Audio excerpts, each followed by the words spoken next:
Hi, my name's Haley and I am a lesbian. And I also love films. I've got so many films. So I thought I'd combine the two and watch some like lesbian films. Apparently this is the best lesbian film ever made, according to a BuzzFeed article that I like skim read like 2 months ago.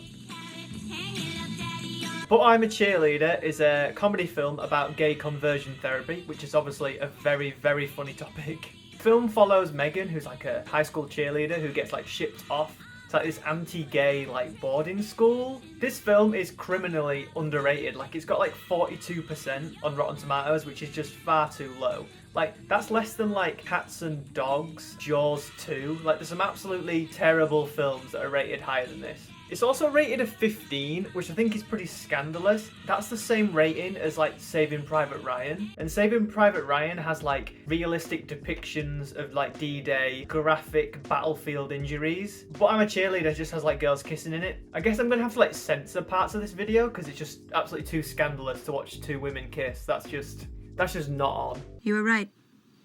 I am a homosexual, but I'll be regular soon. The film's opening credits are just intercut with like Cheerleader's boobs, so I instantly went on Letterboxd and rated the film 5 stars. We then get introduced to our main character Megan. She's just like your average teenage high school girl who has pictures of hot babes in a locker, and when she kisses a boyfriend, her eyes are just wide open through the whole kiss, which is what we all should be doing because men cannot be trusted. Please.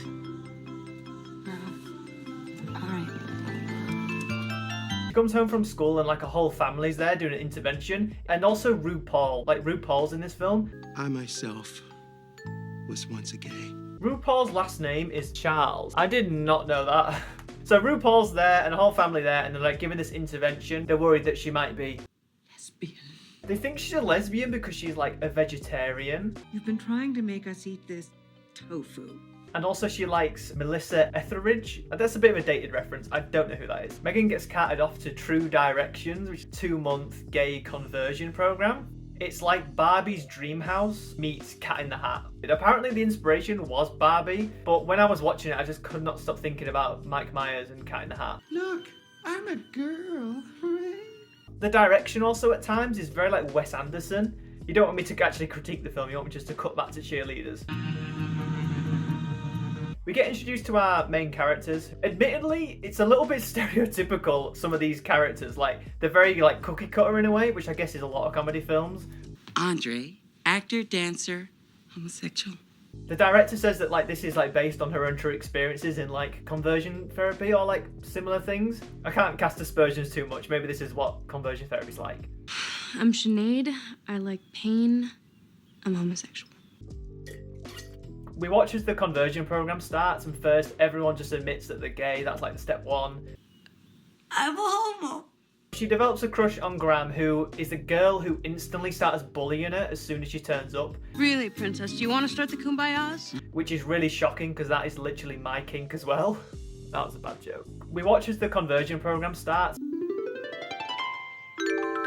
They learn how to clean, but they're using like fake hoovers. It's like a mock-up of like a living room, and it is so funny. Girls, is everybody paying attention? But then we cut to the boys, and the boys are doing like fake car repair and doing like fake sports. Then they start doing like playing pretend war.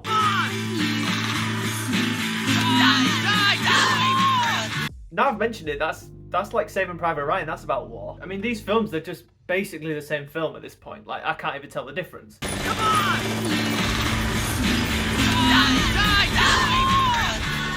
After this bit, it just sort of becomes a series of gags. Everyone in this camp, the teachers, all the kids, everyone is quite clearly not getting it, and they're not being converted. We have one character who's doing like aversion therapy on herself. Every time she has like an indecent thought, she just electrocutes herself. No pain, no gain, baby. You want to like dick?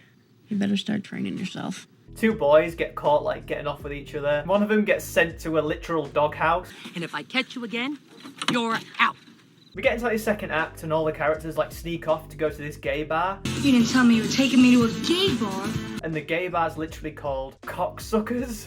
I say that they sneak out. Actually, 2 men in a van pick them up. I mean, it's nice because it's like a gay couple, and they're like, oh look, you can live and be yourself and be happy. We're just trying to provide you all with a balanced perspective. which I guess is a nice message, but also I couldn't get over the fact that these people are like 17 and they're picking them up, giving them fake IDs, and then taking them to a gay bar and getting them drinks. That just seems proper inappropriate. Like, also, like, the cocksucker bar is very weird. Like, it's like a bar or a club, but everyone's like slow dancing.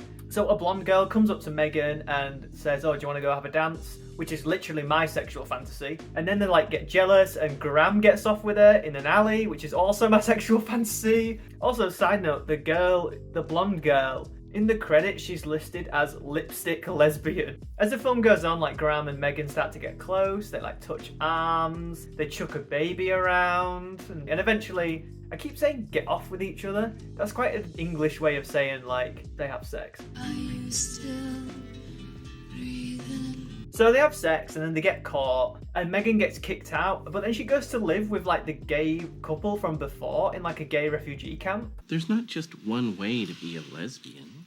You just have to continue to be who you are. I guess they just let these kids like live with them. I just don't think it's really appropriate that like they've got these like young girls and boys living with them. So back at True Directions are surviving gays, the ones who haven't been kicked out, and there's not many of them left by this point. They go to the final step, which is Simulated sexual lifestyle. now I can't show you much of this, not because it's like graphic, it's the opposite of graphic, it's like hideous. Real men go in, unload, and pull out. Mom! And then after this, there's like a graduation ceremony where all the ex-gays who have now been converted to being straight, the boys have got this bright blue, like almost neon suits, like plastic, and the girls have got these hideous pink dresses on. Like, I like pink, but those dresses just, they were not it. Graham, Megan turns up, rescues Graham, and then they kiss, but I can't show you the kiss because it's absolutely too scandalous and it's rated 15. But yeah, then the film ends and Megan's parents, they're sort of now coming to terms with daughter being a lesbian. My daughter is a homosexual. Which, to be honest, there's worse things it could be trans or something really hideous, like. But yeah, that's pretty much the film. Like, because it's a comedy film, I don't want to just spoil all the jokes for you. It's really funny and it has a nice message and it has a happy ending, which a lot of like LGBT films always have like depressing endings. The film's a bit predictable at times, but at the end of the day, it's like a 90-minute comedy made in 1999. Sometimes you just want to watch like a 90-minute film that's about cheerleaders kissing each other, rather than like a 3-hour-long war epic that depicts World War II in graphic detail. Excuse me. The last thing I need right now is some fruit who just proved he's straight telling my ass how sexy I am. But yeah, hope you enjoyed that video. Just something a little bit different, because my friend Izzy suggested that I should try like make more different videos instead of doing the same stuff over and over again. But yeah, if you want me to review any more films or just pick randomly, I have literally 400 films on Blu-ray and DVD. I have so many films that I can just randomly mention, like Saving Private Ryan, and I've just got it. I don't have Cat in the Hat though, well I've just dropped that. If you want to support my videos, my Patreon is up here. And of course, as always, thank you to all my existing patrons. It really means the world to me, all your support. Like genuinely, over the past few months, I have been somewhat relying upon my Patreon income. Thanks for watching, I'll see you soon. Bye! This film is like I wrote this script with the word criminal. And now I can't say it, even though I typed this out. This film is